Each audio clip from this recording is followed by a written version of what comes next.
guys, Brandy. Welcome to my kitchen. This is Sewing Back, and so our canning project for this evening, it is fig season here in Georgia. Our turkey fig is covered in ripe fruit, and it's a battle now between us and the birds and the bees. Because either the birds and the bees are going to get the fruit or we are. And so the one thing about with figs, our figs will not last very long. They will perish pretty quickly, even if you refrigerate them. So you need to have a way to preserve them. So I am going to try, I've done a recipe similar to this one before. And this one I'm kind of playing around with myself because I have to change some of the ingredients for ingredients that I can have. But this recipe is an all recipe, and it's called a fig and honey jam with walnuts. Well, I'm anaphylactic to walnuts, so I can't have that. So I'm going to do a fig and honey with almonds. And I've done almonds in place of other nuts and other jams that I've done, so I think that it'll go okay. I think it'll be really tasty, actually. And one of the ways that I'd like to use this jam is I think it would be really tasty to put as an additive, to put maybe in some oatmeal or some steel cut oats if you were going to do it that way. I also think it would be a good one to put on your Greek yogurt. And so I think those would be a couple ways that you could use it. You could probably use it to make it as like a filling if you wanted to do like a cinnamon roll. You could use the fig honey jam part as kind of part of the inside because it has cinnamon and vanilla and cloves, and so it has a lot of those flavors already. And ginger. But I also thought this would be a great one to put over goat cheese if you like goat cheese. I love goat cheese. Matter of fact, I like to do an oatmeal bake with a little bit of goat cheese on top, and I thought, oh, this could be really good. So I think it has a lot of options. You could certainly put it on a sandwich, on toast as well. But the fig, it's decadent. And so, and I love, this one doesn't use sugar, it uses honey. So this is not low sugar or any of those kinds of things. So you have to do this one in moderation. You also have to understand that figs are very high on the glycemic index. Matter of fact, I think they are the highest fruit. And well, it's not even a fruit, it's really a flower, but it is the highest for sugar content. However, figs also are one of the highest fiber content.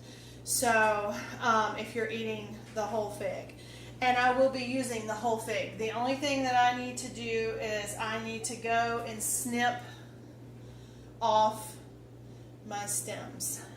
Some of them are longer than others, and so I need to make sure all of those are gone.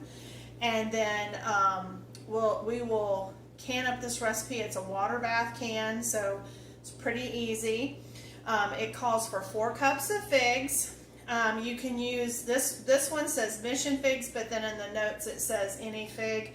I have turkey figs. I actually do have a black mission fig tree, but it tends to ripen a little bit later. It's also one that the birds, we had to put blossom bags on them last year so that we could even get any of them. The birds definitely eat the turkey fig, but it's so huge that there's really enough to go around. Where our other one is only, this is its 3rd season producing. So you have the 4 cups of figs, 2 cups of honey, and so I've got my honey over here. Oh my gosh, gotta lift some weights. We'll be using a cup of water, some butter, which I forgot to get out, but I'll get that out. Some lemon juice. You need the lemon juice for the canning process.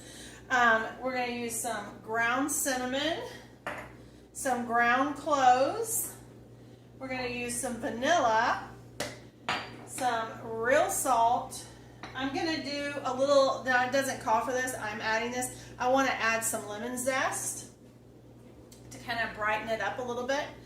I have my almonds and fresh ginger, and so that's what you need to make this recipe. And so what we're gonna do is I've already washed them, but I need to make sure I get all the tips clipped off of where the stem was, so that it's uniform. And then we're gonna combine our figs, our honey, our water, our butter, our lemon juice, the cinnamon, vanilla, cloves, salt, and the fresh ginger in a large pot. And we're gonna bring that to a boil. Then we're gonna reduce the heat and simmer until the figs are soft, which takes roughly about an hour and 15 minutes to an hour and a half.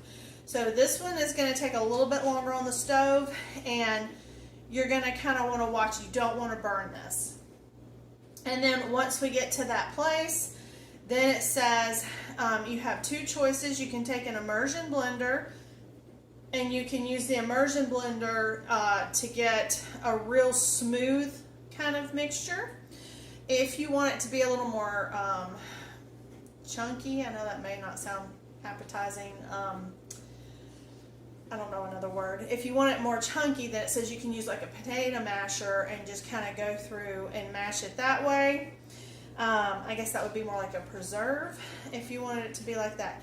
And then it says once you do that, you want to stir in the almonds, and you're going to cook it for about another 15 minutes, okay?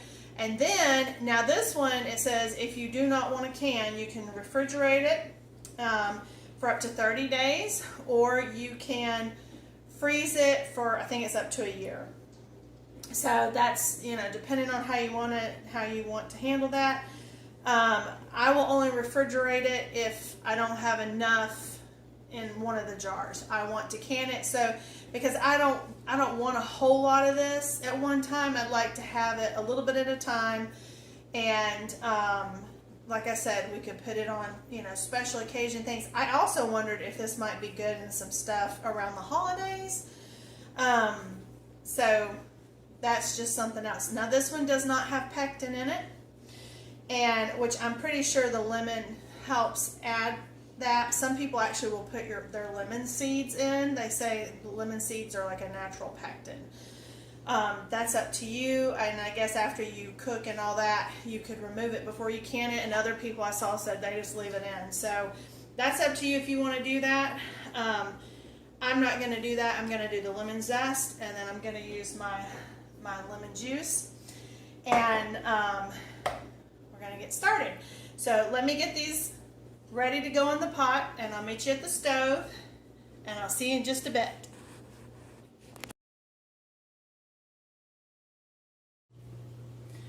Alright, so I've got my figs ready to go, and I've got my handy dandy pan over here. I've got my honey, I've got my lemon juice, my spices, and the water. So, and I got my you're supposed to have 4 tablespoons, which is half a stick of butter. So I am going to, let's see, we're supposed to combine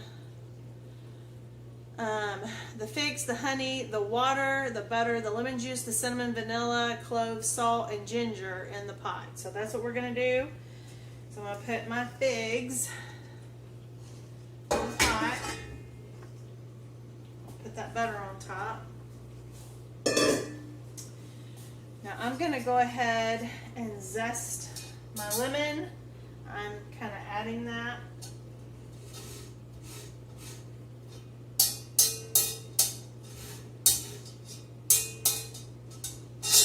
Ooh.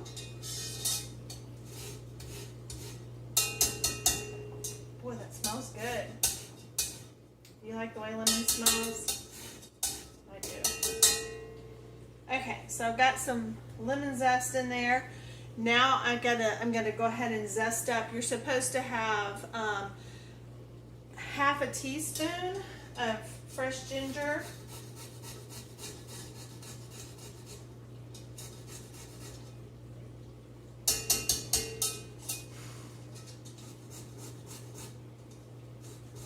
And I peeled this.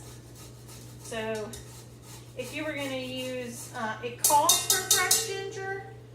So if you weren't going to use fresh ginger, you need to see what the equivalent for ground ginger, what that would be. I don't know what that conversion would be, but I know there is one.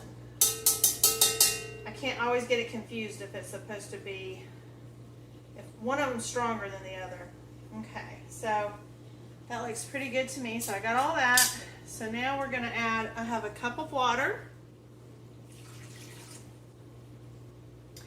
And I am going to have 3 tablespoons of lemon. That's a tablespoon. Lemon juice, sorry, not lemon. 1, 2, 3. So I have that. Then I'm supposed to add I got the cup of water in there, 2 cups honey.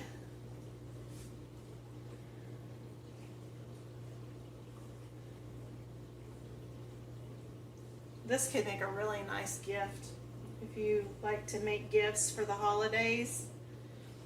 This one would be a good one. Get all that honey out. You don't want to waste it. And if you're looking to find a deal on raw honey, you should check out on Facebook, join beekeeper groups in your area. And if you get into one of the, even if you don't want to be a beekeeper, locals who are beekeepers will often sell their honey in larger quantities. And some of them, like, you can bring your own and they give you a price.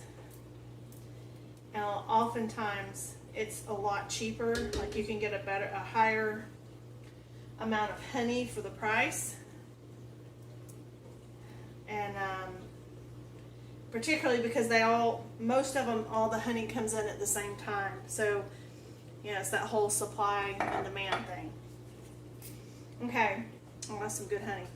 All right. Now, mine that I'm using, I actually have bought several gallons from the Breadbeckers for baking, and I'm using some of that because I have that more in abundance. All right, so now we need to take our cinnamon, and we're going to do 2 teaspoons of cinnamon. That's why I said I think this one could be something really good for the holidays. I'll have to see how it turns out. All right, so I've got my cinnamon in. Now we need to do our clove. We need 1 teaspoon of the cloves. It smells so good. So got that. We need a teaspoon of salt.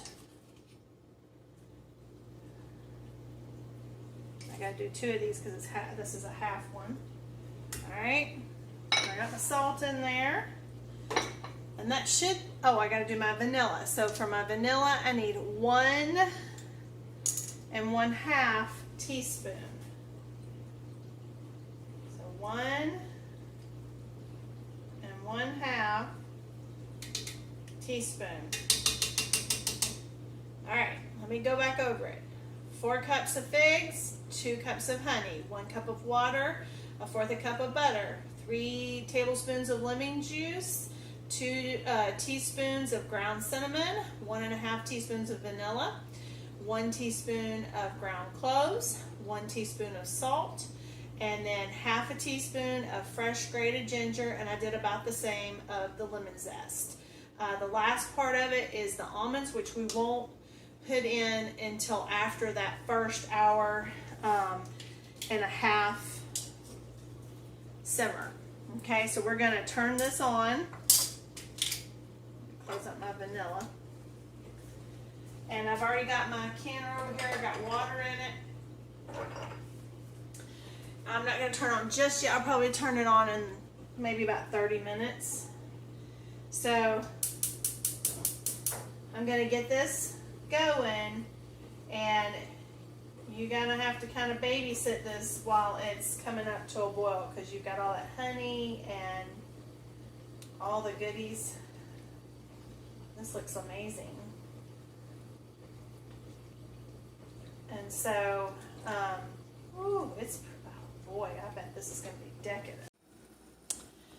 All right, guys, you can see that you can tell when this is coming up to a boil, because even if you're stirring it, it's still boiling.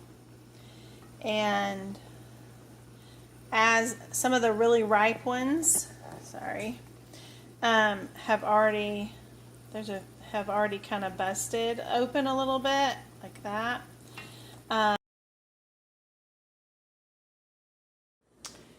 Okay, so this is 75 minutes. It darkened up, and I think I am going to use the immersion blender, because those are like really big. I've used the potato masher quite a bit, so I think I'm going to go this way instead. So let's see how this looks. You have to be careful because it's hot.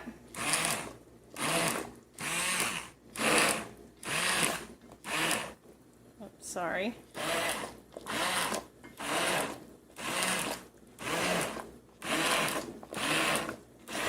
Yeah, I think that's a much nicer, I can already tell, consistency.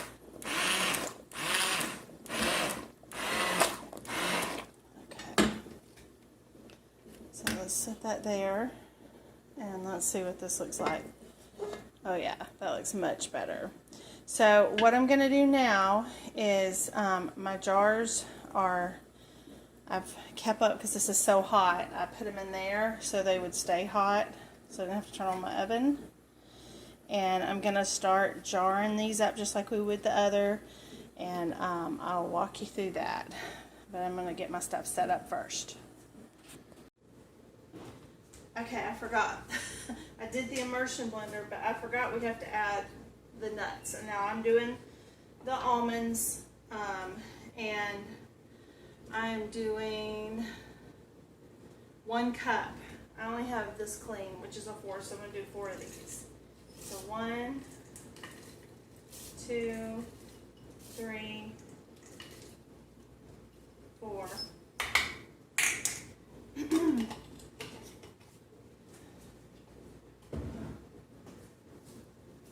And now you're just supposed to incorporate it, and it said to let it cook for an additional 10 to 15 minutes. So I'm going to do that. And then while that's going on, I'm going to get all my other stuff set up. So, matter of fact, I need to turn this back on. I had turned it off. Wishful thinking. This is a more lengthy process, but I'm not even gonna lie, I had a little taste, and this is really tasty and definitely very holiday flavors. So I'll have to see what I might come up with for that. Okay, so I've got my jam ready to go, and these jars are hot. Everything's hot. I've got my lids and my bowl over here, and I've got my tools. I've got the, oh, I know I need my headspace. Oh, hang on, let me find my headspace. Okay, what's under my towel? I knew I had it. So on these, you're going to leave a 1/2 inch headspace. So I've also got my vinegar and my clean rag to wipe the rims down.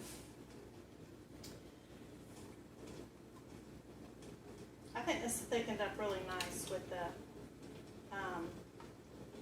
using the immersion blender.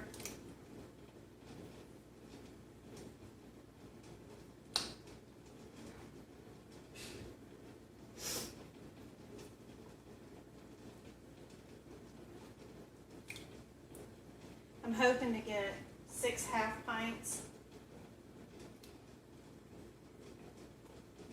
It didn't really tell you what to expect in the recipe. It said 48 servings. So I was kind of guessing. So I may end up having more left over. So we'll just have to see. If I do, then it may become refrigerator. But this is like a good size.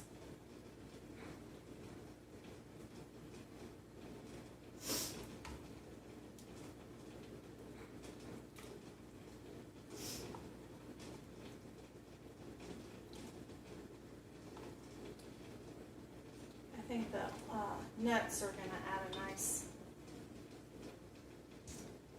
little crunch.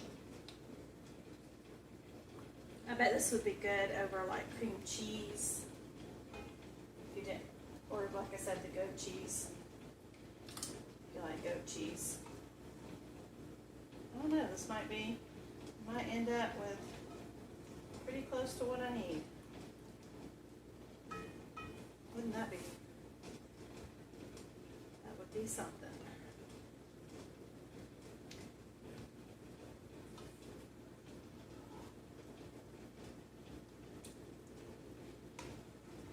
About that. So you're going to leave a 1/2 inch of headspace on these, and then it looks like I might have just a smidgen left, and I'll get a dish that I can put that in a few minutes in the refrigerator. Alright, I'm just going to sit that there. Alright, so these are sticky. These are supposed to be a 1/2 inch of headspace.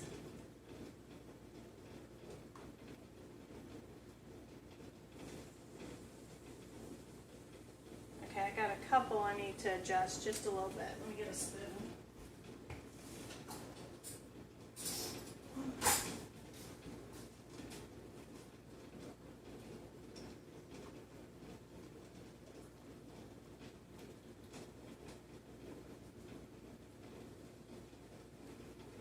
You want to get the headspace right so that you get the seal right. You want to be safe.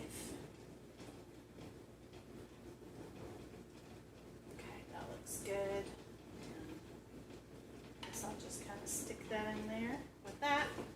Alright, so what you want to do so that you don't have a sticky rim, you just take some white vinegar with a clean cloth and you're going to clean the rim. But before you do that, we need to debubble, because even jams you should debubble, and that just means you kind of go through. I have a chopstick I'm using. You just want to make sure you don't have like any big air pockets,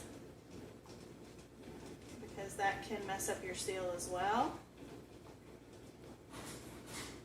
And if you're doing like certain vegetables and things like that, if you don't debubble, that can make it so that they spill over and siphon out, and you don't get a good seal. Or you don't have what you need in the jar to keep it safe for storage. So that's gonna be a good jar. I think that one had a lot of nuts. Whew. Okay, I'm gonna stick that in there. All right, so now we've done our debubbling, and now we're gonna get our vinegar, and we're gonna clean our rims.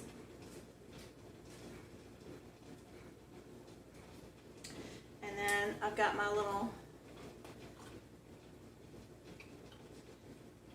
magnetic thing here, and as I said before, I always use new lids, fingertip tight, and then you're gonna go ahead and you're gonna start putting these down. These are gonna be processing for 10 minutes, and I'm ready for this to be done. I'm tired. It's been a long day. And I'll be happy that I have this.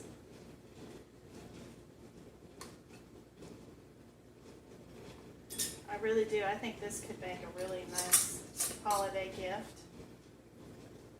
If you did this maybe, and if you did on a smaller scale, like the homemade vanillas. You can make a really nice basket or teacher gift. Especially if you have free figs growing in your yard or a neighbor has them. A lot of times neighbors have them, and some people, what I have found is they either love figs or they hate them or they don't know.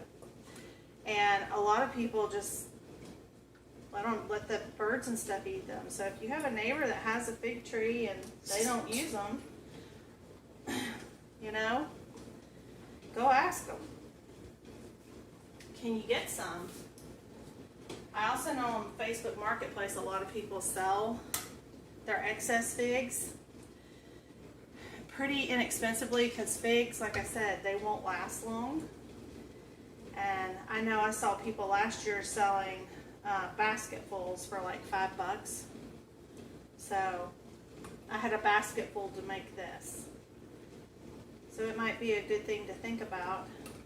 The jars can be kind of expensive nowadays, but a lot of times you can find canning jars at Goodwill. Oops. Or also on Marketplace. Sometimes people give them away. Sometimes at estate sales. So I think you could do this gift if you could score the figs. Honey might be the most expensive part, and nuts, but if you could get 6 gifts, then you know what, might not be that bad. And I tell you what, it sure is a whole lot nicer than a Starbucks gift card. I always appreciated when my students had little homemade things they did. I always like that kind of stuff. I think when people are thoughtful and they took time to do something nice for you, that makes a good gift. So that's my last one. Yay! Let me show you. I know it's kind of dark. I will get a picture of these in the morning in the sunlight, but boy, they are pretty, I think. All right, so I'm going to put this one in, and so these just have to, they're gonna boil, process for 10 minutes, and then I'll turn them off, and then I can put them out on a towel and let them sit for 24 hours, and then we'll take our bands off and label them and put them on the shelf. So I'll show you what they look like in the morning. And with that, I'll see you in the morning.